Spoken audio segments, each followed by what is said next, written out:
So hello my dear students, my name is Anil Sharma અને હું આપ સૌનું આપણા જ YouTube ચેનલમાં સ્વાગત કરું છું.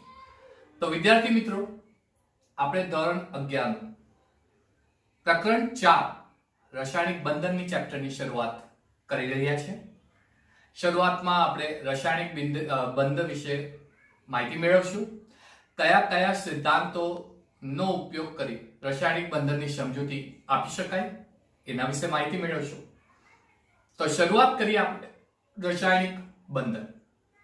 સ્ક્રીન પર તમે જોઈ શકો છો રાસાયણિક બંધનની વ્યાખ્યા. વિદ્યાર્થી મિત્રો, રાસાયણિક બંધ શા માટે બને છે?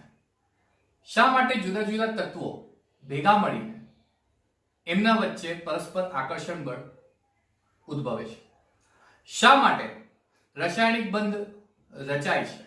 આ તમામ સવાલોનો જવાબ આ ચેપ્ટરમાંથી આપણે મેળવશું. તો સૌપ્રથમ રાસાયણિક બંધન એટલે શું? જુદા જુદા સ્પીસીસ એટલે તમે કહી શકો આયન, પરમાણુ, અણુ વગેરે ભેગા મળે ત્યારે એમના વચ્ચે એક આકર્ષણ બળ ઉદ્ભવે. એ આકર્ષણ બળને રાસાયણિક બંધ કહેવાશે. વ્યાખ્યા તમે સ્ક્રીન પર જોઈ શકો છો. જુદી જુદી રાસાયણિક સ્પીસીસમાં જુદા જુદા ઘટકો હોય છે. એ પરમાણુ હોઈ શકે, એ અણુ હોઈ શકે, એ આયન હોઈ શકે વગેરે એક સાથે ભેગા રાખે છે. તે આકર્ષણ બળને રાસાયણિક બંધન કહેવાય છે. આકર્ષણ બળનું કામ શું હશે? અહીં આકર્ષણ બળનું કાર્ય જુદા જુદા તત્વોને ભેગા રાખવું. જુદા જુદા તત્વોને ભેગા રાખવું એ આકર્ષણ બળને રાસાયણિક બંધ કહેવાશે. એક મસ્ત એક્ઝામ્પલ અહીં સમજાવ્યું છે. તમે જોઈ શકો, હાઇડ્રોજન અને ઓક્સિજન બે પરમાણુ ભેગા મળીને પાણી સંયોજન નું સર્જન કરે છે. જ્યારે પાણી સંયોજનનું સર્જન થતું હોય છે ત્યારે હાઇડ્રોજન અને ઓક્સિજન ના વચ્ચે આકર્ષણ બળ સ્થપાય છે. આકર્ષણ બળ ઉદ્ભવે છે. આકર્ષણ બળનું કાર્ય હશે હાઇડ્રોજન ને ઓક્સિજન સ્પીસીસને ભેગા રાખવા. આ જે આકર્ષણ બળ હાઇડ્રોજન ને ઓક્સિજનને ભેગા રાખી પાણી સંયોજન બનાવે છે, એ આકર્ષણ બળને રાસાયણિક બંધ કહેવાય છે. તો તમે કહી શકો રાસાયણિક બંધ એટલે જુદા જુદા સ્પીસીસને ભેગા રાખવા માટે આકર્ષણ બળ જે અનુભવે એ આકર્ષણ બળને રાસાયણિક બંધન કહેવાય છે. બીજું સવાલ આપણા મગજમાં આવી શકે, શા માટે રાસાયણિક બંધ રચાય છે? જુદા જુદા તત્વો વચ્ચે રાસાયણિક બંધ રચવાની જે ઘટના છે, શા માટે એ ઘટના જોવા મળે છે? બહુ સિમ્પલ એનું આન્સર છે. જ્યારે બે ઘટકો અથવા જુદા જુદા સ્પીસીસના અલગ અલગ ઘટકો હોય છે, પરમાણુ, અણુ અને આયન, એ ભેગા મળે છે તો એનું મુખ્ય કારણ હોય છે એની સ્થાયીતા વધારવી.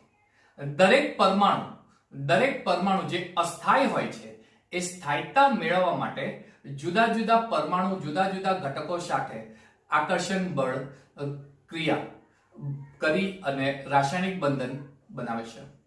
તો ઘટકોની સ્થાયીતા માટે રાસાયણિક બંધ બનતા હોય છે. આવો એક ખૂબ સુંદર સવાલનો જવાબ તમે આપી શકો. અચ્છા, જ્યારે સ્થાયીતા મેળવે ત્યારે એકચ્યુઅલી પ્રણાલીમાં શું જોવા મળે છે? ધારો કે હાઇડ્રોજન અને ઓક્સિજન એ બંને ભેગા થઈ પાણી બનાવે છે. તો આ પ્રણાલીની અંદર જ્યારે પાણી બનતું હોય ત્યારે એ પ્રણાલીની ઉર્જામાં સતત ઘટાડો જોવા મળે છે. અને જેમ જેમ ઉર્જાનો ઘટાડો જોવા મળે તેમ તેમ સ્થાયીતામાં વધારો જોવા મળશે. તો રાસાયણિક બંધનનું બીજું મુખ્ય કારણ હોય છે ઉર્જામાં ઘટાડો, પ્રણાલીની ઉર્જામાં ઘટાડો કરો. તો બે તત્વો જ્યારે ભેગા મળે, આકર્ષણ બળ જોવા મળે ત્યારે પ્રણાલીમાં ઘટાડો થાય, સ્થાયીતા વધે. રાસાયણિક બંધનું મુખ્ય હેતુ હોય છે દરેક તત્વોમાં સ્થાયીતા મેળવવી. બરાબર છે? અચ્છા, હવે આ રાસાયણિક બંધ કઈ રીતના રચાય છે જો મારે સમજવું હોય તો મુખ્ય 4 સિદ્ધાંતો હોય છે. આ ચેપ્ટરમાં 4 સિદ્ધાંતોની સમજૂતી મેળવશું. ચલો, તો અગેન દરેક પ્રણાલી, આ વાક્ય સમજજો વિદ્યાર્થી મિત્રો, હું એક્સપ્લેન કરી ગયો છું. દરેક પ્રણાલી સ્થાયી થવાની વૃત્તિ ધરાવે છે, દરેક પ્રણાલીની સ્થાયી થવાની વૃત્તિ ધરાવતા હોય અને બંધન તે પ્રણાલી શક્તિનું ઘટાડાનું કામ કરે છે. તો જ્યારે બે ઘટકો વચ્ચે બંધ બનતું હોય તો એ બંધ પ્રણાલીની ઉર્જામાં ઘટાડો કરે છે અને પ્રણાલી વધારે સ્થાયીતા મેળવે તે માટે બંધ બને છે. પ્રણાલીમાં બંધ બનવાનું કારણ હોય છે વધુ સ્થાયીતા મેળવવું. વધુ સ્થાયીતા મેળવવું ત્યારે જ શક્ય છે જ્યારે પ્રણાલીની ઉર્જામાં ઘટાડો જોવા મળે. આ એનું મુખ્ય કારણ. સિદ્ધાંતો, 4 સિદ્ધાંતો એવા છે જે રાસાયણિક બંધનની સમજૂતી આપે છે. સિદ્ધાંત કોઝેલ-લુઈસ અભિગમ, બીજું સંયોજકતા કોષ ઇલેક્ટ્રોન આકર્ષણ સિદ્ધાંત, ત્રીજું સંયોજકતા બંધનવાદ, ચોથું આણ્વીય કક્ષકવાદ. આ 4 સિદ્ધાંતો સ્ટેપ બાય સ્ટેપ આપણે જોઈશું, આની માહિતી મેળવશું. બરાબર, પણ એ માહિતી મેળવવા પહેલા ઇલેક્ટ્રોનના સંદર્ભમાં રાસાયણિક બંધનની રચના વિશેની માહિતી મેળવશું. ઇલેક્ટ્રોનના સંદર્ભમાં રાસાયણિક બંધનની રચના. વિદ્યાર્થી મિત્રો, ઈસવીસન 1900ની સદીમાં, 1916 પહેલા, 1900ની શરૂઆતમાં, 19મી સદી તમે કહી શકો, એની શરૂઆતમાં ઇલેક્ટ્રોનના સંદર્ભમાં રાસાયણિક બંધની સમજૂતી આપવા માટે ઘણા પ્રયાસો થયા હતા. ઘણા બધા વૈજ્ઞાનિકોએ પ્રયાસ કર્યા હતા, પરંતુ સંતોષકારક સમજણ જે આપવામાં આવી હતી એ 1916માં કોઝેલ અને લુઈસ ના સિદ્ધાંત દ્વારા આપવામાં આવી હતી. 1916માં લુઈસ અને કોઝેલે સંતોષપૂર્વક સમજણ મળી શકે એવો એક સિદ્ધાંત આપ્યો હતો અને બંનેએ ભેગા મળીને નહીં આપ્યો હતો, બંને મુક્ત અલગ અલગ થઈને. એટલે એવું નથી કે બંને વૈજ્ઞાનિકો એક પ્રયોગશાળામાં ભેગા મળીને પ્રયોગ કરીને સફળતા નહીં. આ જે પ્રયોગ એમને કર્યો હતો એ સ્વતંત્ર કર્યો હતો.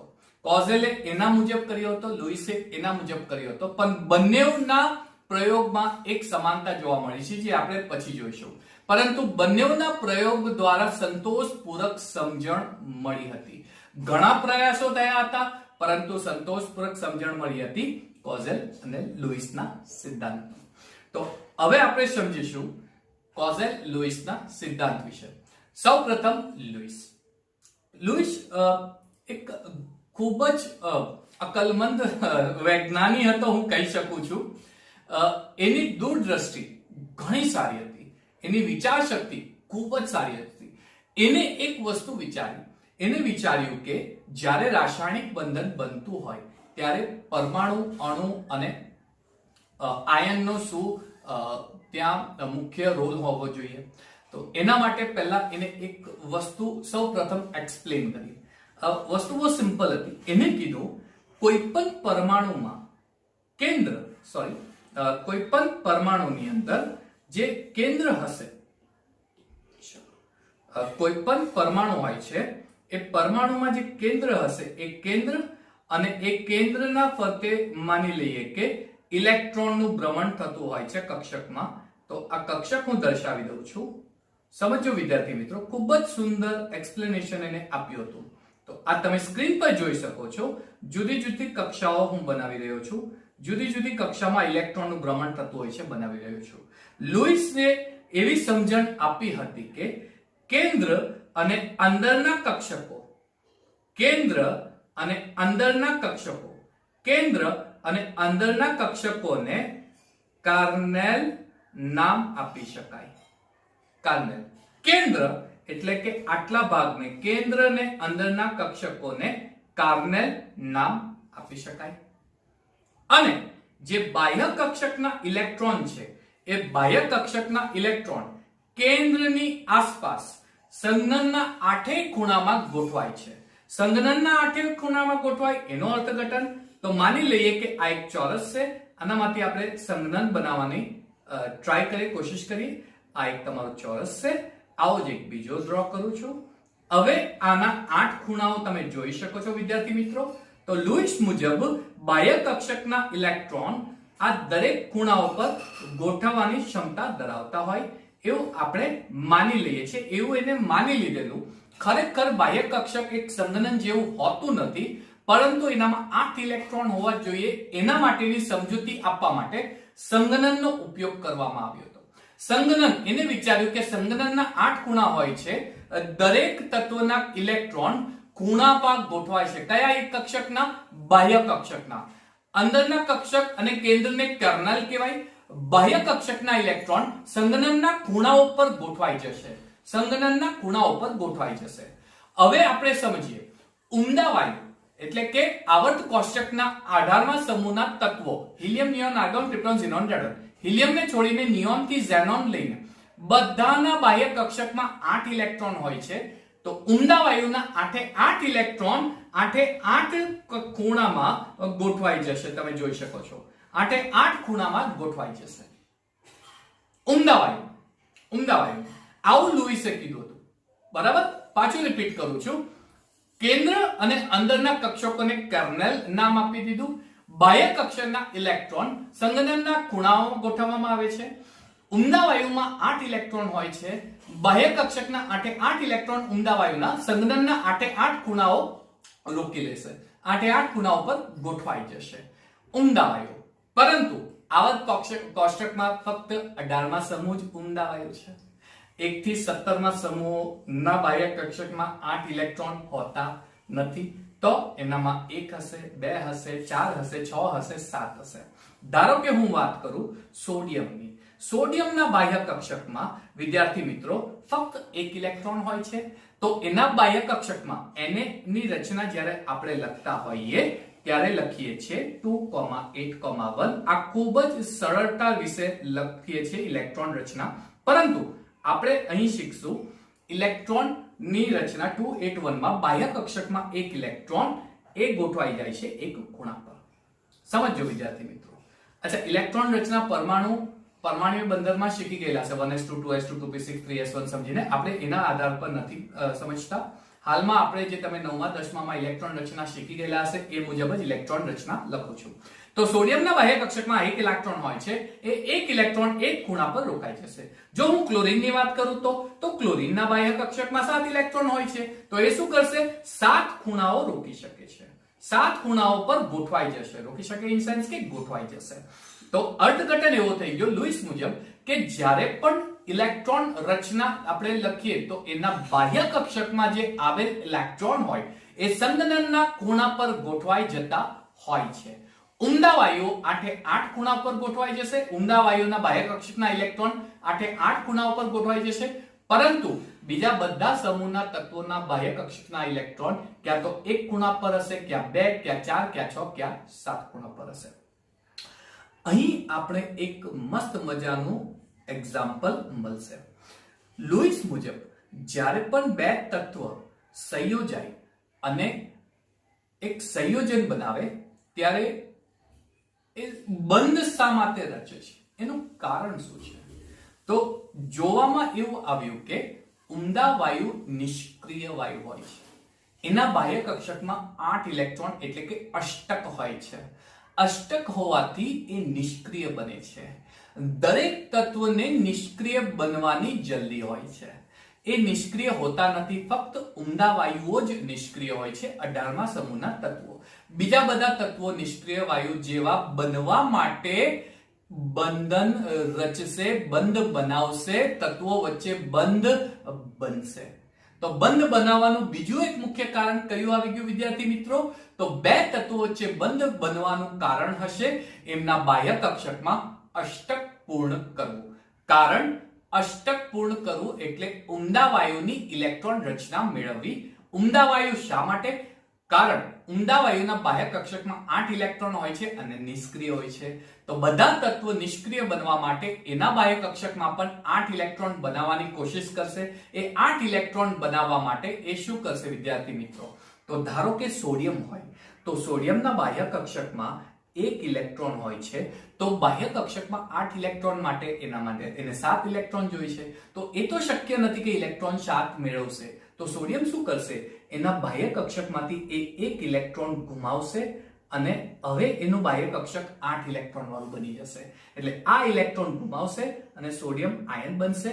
હવે એના બાહ્ય કક્ષકમાં 8 ઇલેક્ટ્રોન બનશે.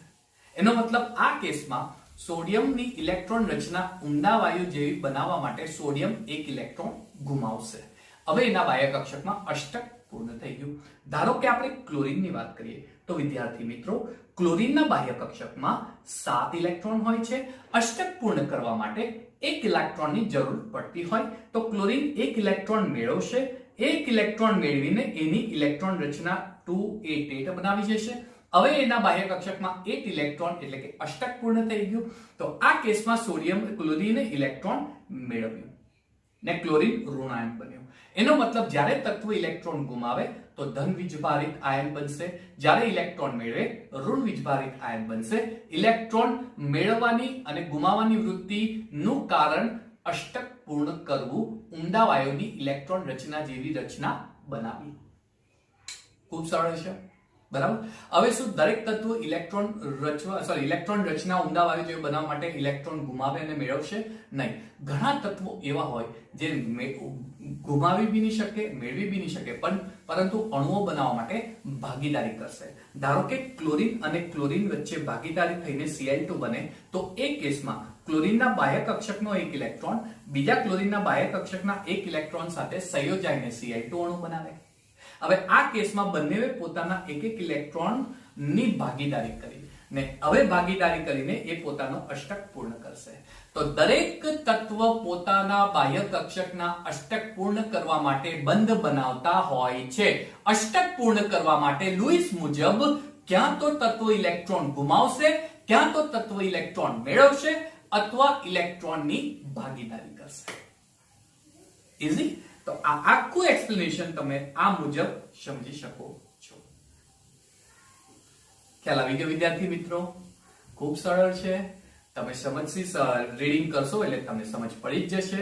તો આ પહેલું પોઈન્ટ હતું રાસાયણિક બંધન વિશે. એનું સ્ક્રીનશોટ લઈને નોંધ જો હું તમને જોઈ શકો, તમે સ્ક્રીન પર જોઈ શકો છો. મેં જે મટીરીયલ બનાવ્યું છે એ મટીરીયલની અંદર મુદ્દાસર વાક્ય બનાવેલા છે. દરેક પ્રશ્નનો ઉત્તર મુદ્દાસર આપવું તો એક બહુ મસ્ત પ્રેઝન્ટેશન થાય છે. તો એક્ઝામની અંદર મુદ્દાસર જવાબ આપવા માટે તમારે દરેકનું મુદ્દા બનાવીને જવાબ આપવાના. એના માટેનું આ એક બેસ્ટ મેં તમને મટીરીયલ આપું છું. સ્ક્રીનશોટ લઈને મુદ્દાસર આન્સર તમે પણ આપી દેશો. આનું સ્ક્રીનશોટ લઈ લો, રાસાયણિક બંધન રીડ કરી નાખજો. મુદ્દાસર જવાબ લખ્યા છે. મુદ્દાસર જવાબ તમે પણ નોટ બનાવજો. તમને ખૂબ અગત્યની છે. મારા દરેક વિડિયો લેક્ચરમાં મેં જેઈ ને નીટ લેવલ સુધી ભણાવીશ વિદ્યાર્થી મિત્રો, અને અમારી કમિટમેન્ટ છે કે હું તમને દરેક વિડિયો લેક્ચરમાં જેઈ નીટ લેવલ સુધીનું જેટલું પણ બનતું હશે દરેક સમજાવીશ. એટલે જે વિદ્યાર્થી મિત્રો જેઈ અને નીટ પરીક્ષા માટેની તૈયારી કરતા હશે એને મારા વિડિયો લેક્ચર ખૂબ જ કામ લાગશે. તો ધ્યાનપૂર્વક આખો વિડિયો લેક્ચર જોવો, નોટ વ્યવસ્થિત હેન્ડરાઇટિંગ થી બનાવજો. બરાબર? ચલો, ઇલેક્ટ્રોનના સંદર્ભમાં રાસાયણિક બંધનની રચના, આની પણ સ્ક્રીનશોટ લઈને એક મસ્ત નોટ બનાવી દેજો વિદ્યાર્થી મિત્રો. સરસ. 4 મુદ્દાઓ છે. 4 મુદ્દાઓ જે મેં તમને એક્સપ્લેન કર્યું એ મુજબ જ મુદ્દાઓ એક્સપ્લેન કર્યો છે. બરાબર? ચલો વિદ્યાર્થી મિત્રો, હવે આપણે નેક્સ્ટ પાર્ટ પર જઈએ. સંયોજકતા ઇલેક્ટ્રોન. હવે સમજો, અણુની રચનામાં માત્ર બાહ્ય કક્ષાના ઇલેક્ટ્રોન જ ભાગીદારી લેતા હોય છે. અંદરના કક્ષાના ઇલેક્ટ્રોન સંયોગીકરણ પ્રક્રિયામાં ભાગ લેતા નથી. બાહ્ય કક્ષકના જ ઇલેક્ટ્રોન બંધ બનાવવા માટે ભાગ લેશે. સંયોગીકરણમાં અંદરના કક્ષકના ઇલેક્ટ્રોન ભાગ લેતા નથી. હવે લુઈસે સંયોજકતા ઇલેક્ટ્રોન દર્શાવવા માટે સાદા સંકેતો દાખલ કર્યા હતા જેને લુઈસ સંજ્ઞા નામ આપવામાં આવ્યું. સ્ક્રીન પર તમે જોઈ શકો છો લુઈસ સંજ્ઞા. સાદા સંકેતો આપણે કઈ રીતના કરશું? તો દરેક સમૂહના તત્વનો સિમ્બોલ તમને ખબર હોય છે, સંજ્ઞા ખબર હોય છે. દરેક તત્વ, ધારો કે લિથિયમની સંજ્ઞા હોય છે લિથિયમના બાહ્ય કક્ષકમાં 1 ઇલેક્ટ્રોન હોય છે. તો લુઈસે કીધું કે બાહ્ય કક્ષકનો જે 1 ઇલેક્ટ્રોન છે એને તમે ડોટ વડે દર્શાવી શકો, એક ટપકો વડે દર્શાવી શકો. પછી લિથિયમ પછી આવે છે બેરિલિયમ. તો વિદ્યાર્થી મિત્રો, બેરિલિયમના બાહ્ય કક્ષકમાં 2 ઇલેક્ટ્રોન હોય છે. તો એ બાહ્ય કક્ષકના 2 ઇલેક્ટ્રોનને તમે ડોટ વડે દર્શાવી શકો. બોરોનમાં 3 ઇલેક્ટ્રોન હોય છે, 3 ડોટ. કાર્બનમાં 4 ઇલેક્ટ્રોન હોય છે, તો આ 4 ડોટ. 4 ઇલેક્ટ્રોનને અયુગ્મિત ઇલેક્ટ્રોન કહેવાશે. લિથિયમમાં એક અયુગ્મિત ઇલેક્ટ્રોન જે જોડી નથી બનાવતો. આપણે કહીએ ને, આર યુ સિંગલ? હા, હું સિંગલ છું. બરાબર ને? અને આપણે કહીએ મેરીડ? યસ, સિંગલ નથી, મેરીડ છે, પેર છે, બરાબર, હસબન્ડ વાઇફ. પેર તો એ મુજબ જોડી. તો અહીંયા ઇલેક્ટ્રોનની જોડી નથી, સિંગલ છે, બરાબર. હજી સુધી ઇલેક્ટ્રોનના લગ્ન થયા નથી, સિંગલ છે. તો લિથિયમનો એક ઇલેક્ટ્રોન, બેરિલિયમમાં 2 ઇલેક્ટ્રોન છે, બંને સિંગલ છે, બંનેના લગ્ન બાકી છે. બોરોનના 3, કાર્બનના 4. હવે નાઇટ્રોજનમાં 5 ઇલેક્ટ્રોન હોય છે, તો સૌપ્રથમ તમે 4 ઇલેક્ટ્રોનને ટપકા વડે દર્શાવો અને 5મો ઇલેક્ટ્રોન આ રીતના પેર. હવે એક ઇલેક્ટ્રોનના લગ્ન કરાવી દેવાના, પેર બનાવી દેવાના. સમજમાં આવે વિદ્યાર્થી મિત્રો? નાઇટ્રોજન. ઓક્સિજનમાં થોડુંક જુદું હશે. લુઈસ મુજબ ઓક્સિજનને આ રીતના દર્શાવવામાં આવે. ફ્લોરિનમાં 7 ઇલેક્ટ્રોન હોય છે, 1 2 3 4 5 6 અને 7 ઇલેક્ટ્રોન હશે. એમાં 4 ઇલેક્ટ્રોન, પહેલા 4 ટપકા બનાવવાના. જો કઈ રીતના દર્શાવશો એ પણ હું શીખવાડી દઉં. ફ્લોરિનના 7 ઇલેક્ટ્રોન, પહેલા 4 ટપકા દર્શાવો. હવે દરેકને તમે પેર બનાવી દો. આ પેરને યુગ્મિત ઇલેક્ટ્રોન કહેવાય. આ જે છે તે તમારા યુગ્મિત ઇલેક્ટ્રોન કહેવાશે વિદ્યાર્થી મિત્રો. અને આ જે સિંગલ ટપકો છે એને આગળ મૂકી દઉં, અયુગ્મિત ઇલેક્ટ્રોન. સિમ્પલ, એકદમ સાદી ભાષામાં હું તમને સમજાવી દીધું, બરાબર. અને છેલ્લું આવે છે તમારો ઊંડા વાયુનો તત્વ, એટલે કે નિયોન. 8 ઇલેક્ટ્રોન, 8 એટલે બધા ઇલેક્ટ્રોન યુગ્મિત ઇલેક્ટ્રોન હશે. હવે વિદ્યાર્થી મિત્રો, આ સંજ્ઞામાં જે મેં ટપકા વડે ઇલેક્ટ્રોન દર્શાવ્યા છે એ દરેક તત્વના બાહ્ય કક્ષકના ઇલેક્ટ્રોન હશે. એ બાહ્ય કક્ષકના જે ઇલેક્ટ્રોન છે એને સંયોજકતા ઇલેક્ટ્રોન કહેવાશે. એનો મતલબ લિથિયમમાં સંયોજકતા ઇલેક્ટ્રોન 1 હશે, બેરિલિયમમાં 2 હશે, બોરોનમાં 3 સંયોજકતા ઇલેક્ટ્રોન હશે. That's it. સંયોજકતા ઇલેક્ટ્રોન સમજો વિદ્યાર્થી મિત્રો. સંયોજકતા ઇલેક્ટ્રોન આ રીતના હશે. અચ્છા, સંયોજકતા ઇલેક્ટ્રોન જે હશે એ સંયોજકતા ઇલેક્ટ્રોન ક્યાં તો સમૂહની સંયોજકતા દર્શાવે અથવા એક તત્વની સંયોજકતા દર્શાવે. હવે લિથિયમના બાહ્ય કક્ષકમાં 1 ઇલેક્ટ્રોન છે, એની સંયોજકતા 1 છે.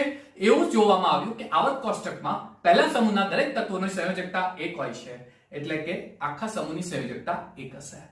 પરંતુ પાછળના જે ઇલેક્ટ્રોન છે, નાઇટ્રોજન, ઓક્સિજન, ફ્લોરિન, નિયોન, પાછળના જે ઇલેક્ટ્રોન છે એના સમૂહની સંયોજકતા જો શોધવી હોય તો સમૂહની સંયોજકતા શોધવા માટે એના બાહ્ય કક્ષકમાં જે ઇલેક્ટ્રોન હોય એને 8 વડે તફાવત કરી જે તમને મળતું હોય એ સમૂહની સંયોજકતા કહેવાશે. ફ્લોરિનમાં 7 ઇલેક્ટ્રોન છે, તો એને 8 થી માઈનસ કરવાથી મને 1 મળે છે, એટલે ફ્લોરિનની સંયોજકતા 1 થશે. 17મા સમૂહના ફ્લોરિનના નીચે ક્લોરિનના નીચે બ્રોમિનના નીચે આયોડિન, 17મો સમૂહ ફ્લોરિન, ક્લોરિન, બ્રોમિન, આયોડિન, આ દરેક તત્વોની સંયોજકતા હવે 1 જ થશે. 8 માંથી સંયોજકતા ઇલેક્ટ્રોનની બાદબાકી કરવાથી જે મને નંબર મળે તે નંબરને સંયોજકતા એ સમૂહની કહેવાશે. પાછળના ઇલેક્ટ્રોન, આગળના નહીં, પાછળના નાઇટ્રોજન, ઓક્સિજન, ફ્લોરિન માટે. સમજમાં આવી ગઈ વિદ્યાર્થી મિત્રો? તો આ ખૂબ જ સહેલું હશે તમારા માટે, આ યાદ રાખજો. ક્લિયર? તો આટલી વસ્તુ છે સંયોજકતા ઇલેક્ટ્રોન અને સંયોજકતા ઇલેક્ટ્રોનની મહત્વતા. તો આનું પણ તમે સ્ક્રીનશોટ લઈ શકો છો અને મુદ્દાસર તમારી નોટબુકમાં લખી દેજો. સમજમાં આવ્યું વિદ્યાર્થી મિત્રો? તો અહીં આપણે આ વિડિયો લેક્ચરનો અંત કરીએ છીએ. ફરી પાછા મળીશું નેક્સ્ટ વિડિયો લેક્ચરમાં, જેમાં આપણે કોઝેલ અને લુઈસનું અભિગમ સિદ્ધાંત વિશે માહિતી મેળવશું. ત્યાર સુધી વિદ્યાર્થી મિત્રો સરસ મજાની નોટ્સ બનાવજો, વ્યવસ્થિત મુદ્દાસર જવાબ લખશો અને ભણતા રહેજો. Thank you everyone. Have a nice time.